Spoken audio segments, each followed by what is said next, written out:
आप बीच में क्यों आए? तो क्या ही हुआ? वो कह रहे थे कि आप मेरे भाई नहीं हो,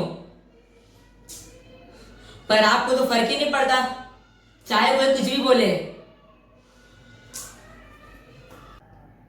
स्कूल कैसा गया? रिसु, आओ खाना खा लो। मुझे भूख नहीं है।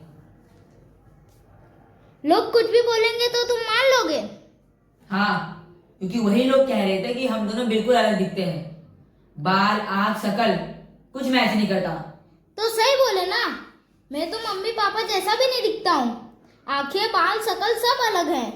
आंखें मम्मी जैसा नहीं, पर देखने का नजरिया तो उनके जैसा है। और हाइट पापा जितनी तो नहीं है, पर उनके जैसा अपने पैरों पर भी खड़ा होना चाहता हूँ। सच में एडॉप्टेड में दिखता नहीं, पर उनके बिल्कुल जैसा हूँ। और तुम हमारे जैसे।